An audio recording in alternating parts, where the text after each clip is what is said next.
Thank you. So it looks like I have a full house, which is nice.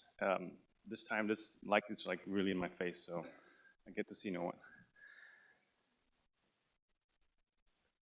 So this should be a familiar theme, sad but true. Obviously, Mark Zuckerberg has more problems than his using the same password, today. To be fair, I think all of us are responsible for this behavior as well, right? So, interesting story, end of season sale. You know, you guys are gear freaks. You know, snowboards on sale, skis on sale, nothing's on Amazon, and all these boutique websites, right? Like Evo and Backcountry. They have all these things that go on sale, and you're like, okay, I gotta get them. Sign up, sign in. Oh, I forgot my password. And it says like, it's flashing, last one left, right? Last one left, get it before it goes. And you're like, I gotta sign in and I gotta get this thing, right? So what do? Fastest thing to do, reuse a password that you've used before, you remember it, bam, you go, right? So we're all responsible for this. So many things are not in our control, but when there's a username and password, guaranteed. One day, one time, you will reuse it. And you'll probably use something that you use many times.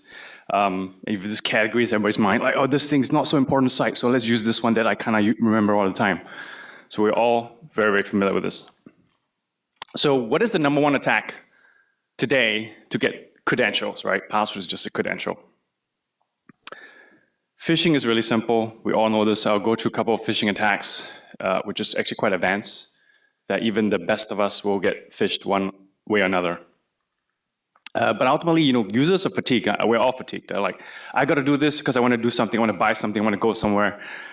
I want to basically see something, right? So we're all just like, I got to get to the next screen. Get me past the screen, right? And it's easy for us to lapse in terms of what we need to do from a security perspective. And this is a study that was put up by Google. The best sites get about 45%.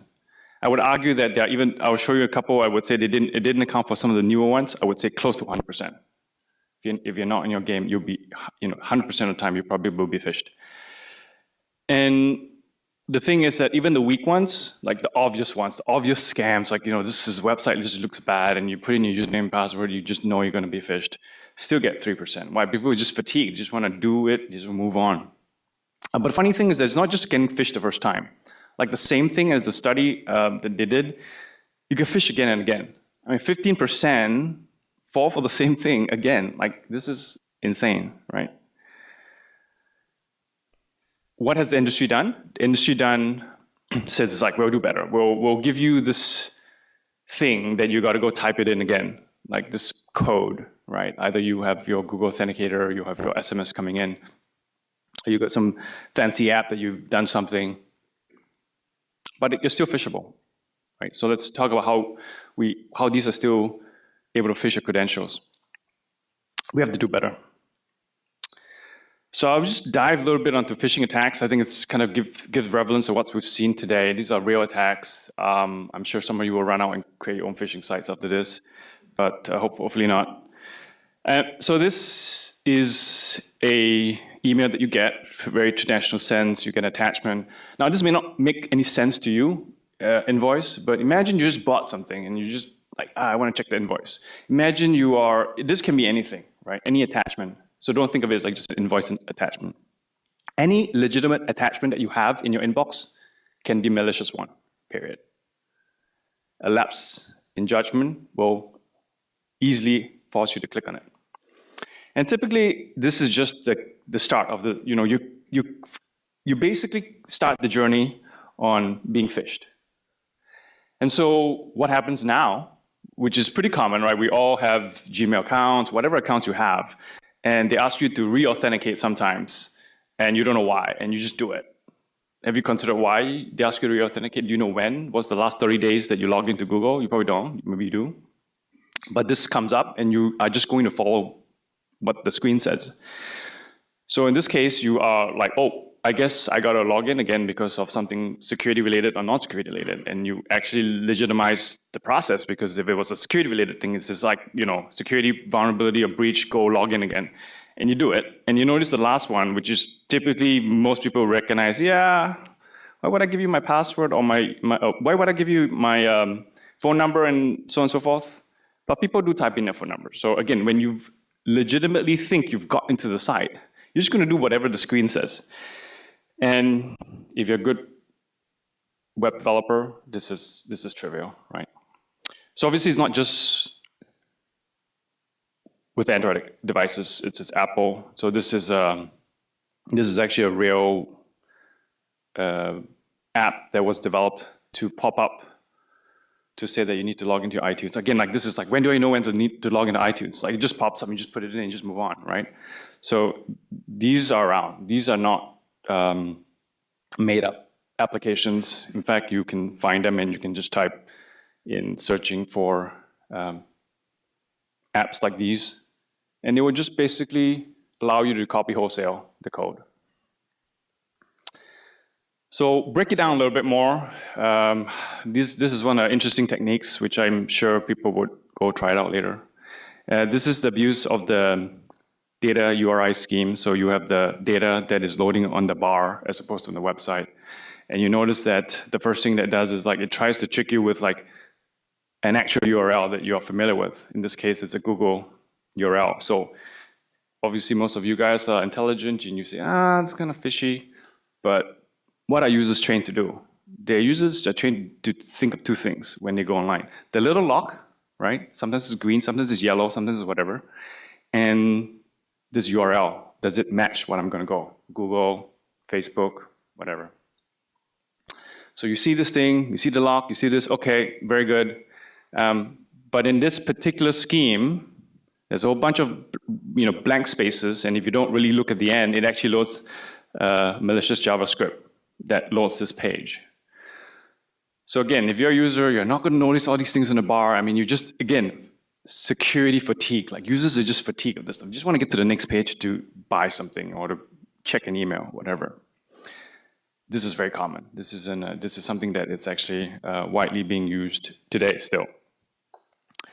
The next one is actually even more interesting, I would say. Not to put Firefox on the bus, but I will. So this still exists today on Firefox today.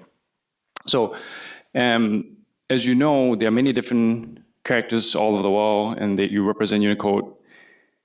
And what the industry has done is to create Punycode, which is a subset of it with ASCII characters. But you can still, so you can register some kind of foreign sites with boiling down to ASCII. And in this case, the domain apple.com was registered in this XN80 blah, blah, blah, blah, blah. And you should be able to, if as a browser, you should be able to render the XN blah, blah, blah instead of apple.com. But there was this bug that actually every browser had beginning last year that actually would render it as apple.com. Why is that significant? Well, if I can pretend to be apple.com, then I can obviously trick the user even more. And I can replicate everything that the site has. I digress a little bit. I just want to show you because I just can't help myself here. So this is Chrome. You can see here I will do a reload. Right? Look, it stays that way, right? Do this, copy. So this is live page. This is Firefox. See this domain that's registered under this? This is live. You can try it. So I'm sure everybody who's like, oh yeah, let's go go register a bunch of these domains and spoof things. So this is a problem. This is a problem. It's not. I don't think it's necessarily Firefox issue, but this is a problem. So this is the site, right? And then this is Apple. So look at this. This is like, come on, you wouldn't be able to know the difference. So obviously this site could replicate exactly like this site. No questions asked. So why are we talking about these attacks? Well, because it's impossible to get it right all the time. The attacker just need to get it right once. And doesn't need to get it right once for like one person. Just need to just get it out and like get it right for like one person for everyone. So other techniques that we've seen, which are still vulnerable to phishing, credential phishing, is mobile push. So this is quite common now. Some of you have been exposed to technologies that like you just click and then just move on, right? Like I see the challenge and I get this thing on my phone and this will pop up, hey, authenticate me. So let's just talk about how this works. So I've just phished you because you click on an email link and you're going to go somewhere. And you say, ooh, great, fake login page, right? We've had all the previous examples on this already. And you put in username and password. Yep, great. Attacker captures those, easy. Attack, and now you have push enable, right? So the second factor, which is receiving a push, right? So the attacker has this credential and he's going to the site, the real site. And then the real site says, oh, this user has a push. Okay, so great. So the site pushes the push to the user and the attacker's, acting on behalf of the user. And the user, knowingly, I'm expecting a push, so I will accept the push and therefore I'm going to log in. And so he gets logged into the fake successful login page and then the attacker on his machine gets to the successful login page. So this is fairly trivial. It's no rocket science. I think there was a study out by the guys at FireEye as well. This is out there now. So we gotta do better. So how do you become unphishable? First things first. Stop blaming the users. Stop blaming ourselves. If we've trained users all their lives to click on things, why would you assume the thing not to click on is the thing you want them not to click? It doesn't make sense. Every day you're clicking on things. Every day you're opening up email attachments that are legitimate. You telling them not to do something, it just inhibits productivity, right? So it's not good enough. The technology's got to change. The entire system's got to change. We've got to redesign everything. We can't just like use what it is today and then say, you know what, you didn't go for phishing training this month. Okay, you have the thing on your HR now. You got to go for more training. It doesn't work. And now we need to think about what it is that is important to the users, right? People want to go on with their lives, to use the service. So if you make it difficult, you make them, what's the rule, right? Every site has a different password, which is variety of lengths and special characters. Like this is not going to happen. This is failure already happening at scale today. This is live. This particular example is live on your Google accounts. If you use Google with two-step verification, this is a flow with the Android phone over NFC for the second factor, and it's just a tap. All the crypto is done magically.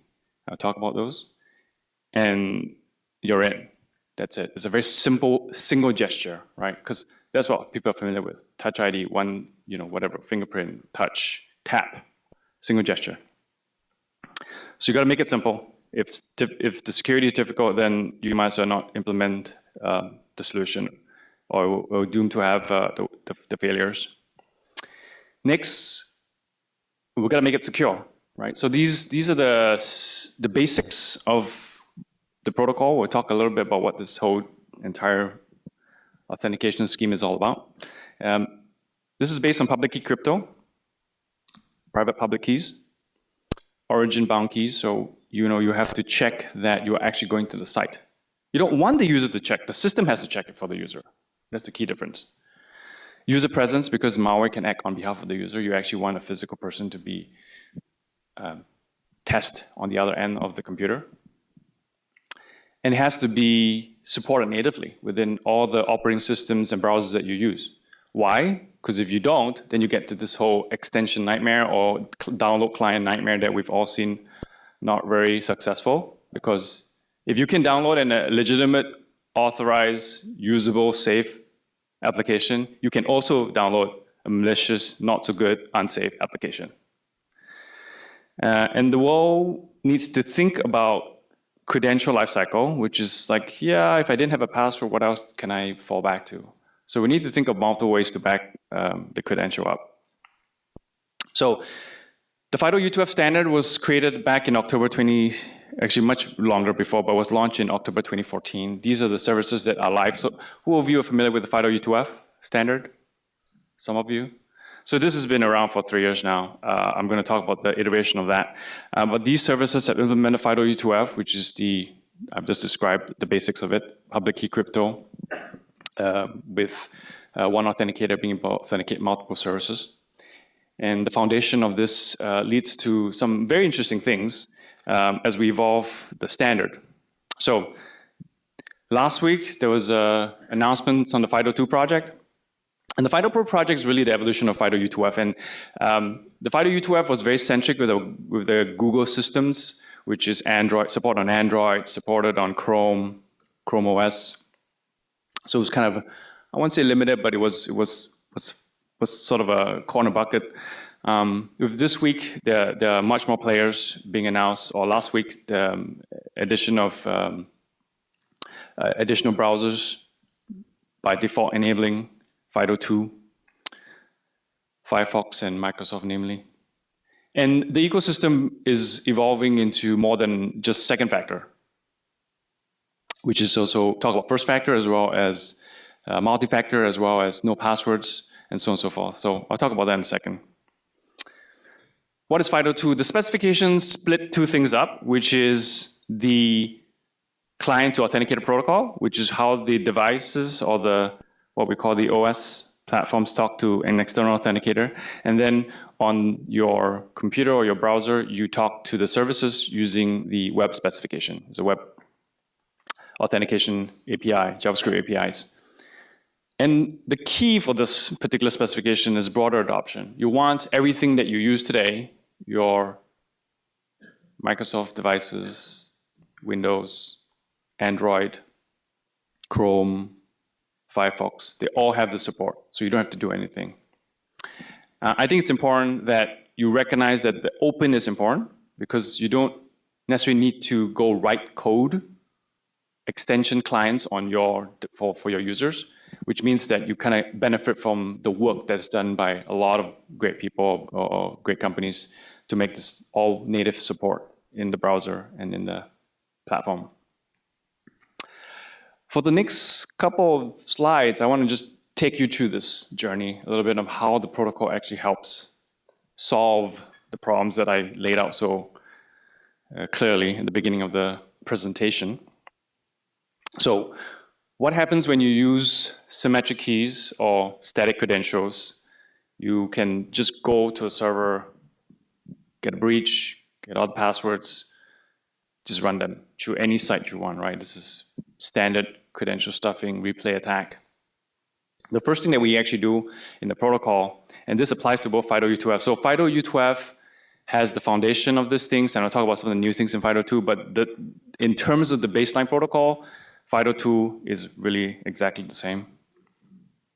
It's a challenge response technique, and what it allows us to do is that you can't reuse it, right? The challenge and the response, which is in this case, the service sends the challenge all the way to the authenticator. You sign it with the private key on your authenticator, and you give it back, which means that it has to come from the authenticator if you cannot extract the private key, which means that you can verify that the person has the right authenticator because it has, during the registration, the service has your public key, right? So this is very standard public key crypto, but the foundation of the authentication protocol has to follow these basic rules. We choose to use public key for many reasons, but one of the obvious reasons is that if you compromise the server, you're not having a bunch of static credentials again, like whatever, AS keys or whatever you want. You have a bunch of public keys. So the compromising of the server allows almost not much use for the attacker. So the challenge response combined with the public key is actually the critical element for the foundation of this protocol. Okay, phishing attacks. So what do we have here? So phishing attacks, so we talked about that. I've showed you the example. You can impersonate, you can get the password, you can get the OTP, you can get whatever you want, basically from the user, and just feed it back to the site and you're in. So there's a critical element here on how we actually prevent this without the user needing to care, and that's the key word. The user doesn't have to care about this in this new protocol. What we do is we check for the origin. So How do you check for the origin? As part of the challenge from the server to the client and the client to the authenticator, the client is responsible for putting the origin into the challenge, or what we call the client data. And so when you sign it, not only are you signing the challenge, you are also signing the origin, which means that when you do the verification later, you know it's coming from the right origin because the server can check it. And the clients, which in this case, AKA the browsers, has done all the heavy lifting for you.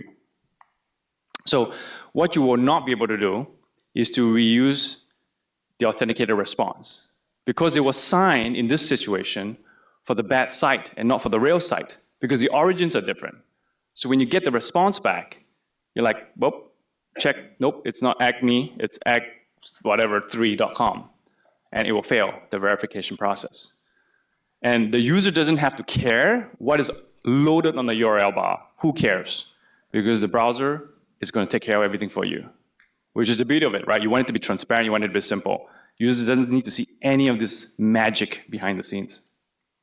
Now, the other thing with phishing attacks is that the ability to invoke the authentication remotely is a problem. And so in the specifications, we've locked down the transport bindings. These are the three areas that you can communicate with the client on the device to the authenticator. Now, again, the device could be, and in this case, I'm just showing a desktop, it could be a phone to a phone, it could be whatever it is, but the approved transports are limited within a very small amount of radius space. I mean, I would say that Bluetooth obviously is the biggest radius. So the attacker cannot invoke that authentication flow because it needs to communicate with the device within the proximity. Obviously, USB is USB, NFC is NFC, Bluetooth has a slightly wider range. They have pros and cons with each of these, but they are bound. They're not like Wi-Fi, which could happen, I guess, if you want it, but not in a specification. Definitely not like web, over the web, like the push, which is go on the internet, go through many carriers, go through things in whatever protocol it is in the web, and then come back. That's not going to happen. So here are the key elements for the design, which is basically making sure that the origin is going to be signed as part of the client data hash that will be signed, and making sure that the user is present and the user approves. So that during the signature itself, you get verification that the origin was there, you get verification that the user was there. So in this case, there were two flags, user presence, user verification, and the client actually checks. If you authenticator will release it if it's verified or present, and the flags are set, and then the server can verify. This is the key element of the design for how FIDO U2F and FIDO 2 is built. The origin checking, which is the critical element, so that the users don't have to be in the mix. So what do you get with the client? I talked very briefly about client as the browser, but the client can also be an application. If you want to build the application, it can also be the operating system. In this case, yes, it can as well. But basically, it checks that the user was there before it releases the signature, checks that the challenge, hey, this is the right challenge coming from the right server. And obviously, it's to check the origin. If these things fail to happen, then you're going to sign for the wrong thing, and then the server can easily match it or get a mismatch, and you are out of business as an attacker. So we talked a lot about the phishing. I want to talk about something really interesting as we evolve the standard. So one of the things that people come to me after, as I presented the FIDO U2F story, was like, yeah, but you still have to put in a username and password, which is true. So we want to move away from that. How do we move away from that? Because though the username and password used in FIDO U2F is not really a security signal anymore, it's more like an identity signal, like this is identifying the user. But so it doesn't cause us security problems, but we could optimize the user experience, right? And that's what we want. We want to make it very simple. So we introduced a new concept in FIDO 2, particularly in the CTAP protocol, which is we want to store credentials on the devices. And when you store credentials on a device, like one of the key things that you can actually do is say, can return a credential that makes sense to the service during the authentication flow. And why is this very critical? It's really critical because if we think about the world where we didn't want the passwords, you actually need to have physical possession of a device that has the private key. And you want actually to have the user register with multiple authenticators to the same service, because there's no such thing as like, give me an SMS code anymore, or give me my temporary passcode, right? Because if we want to move away from that world, you actually need to have multiple authenticators that can store multiple keys. And we also want to think about the world where there's more than one authenticator in possession of the user. Because you're going to lose your primary authenticator at some point in time. You could use a YubiKey or not. You could use a phone or not. You could use both. But the point is, once you lose one of them, you need the backup. And if the goal was not to go back to use username and passwords again, or codes that we send over the network, then we actually have to do better for these use cases. So the world that we need to live in is that your possession of a device, an authenticator could be an authenticator and device as well, and you need more than one. And that's very critical for the bootstrapping and the backups. But we also get to what we call the high assurance. When you have credentials on a device, you can add on layers on the authenticator. You can either unlock it with a PIN, you can unlock it with some type of biometrics, whatever it is. The biometric doesn't leave the authenticator, stays with the authenticator.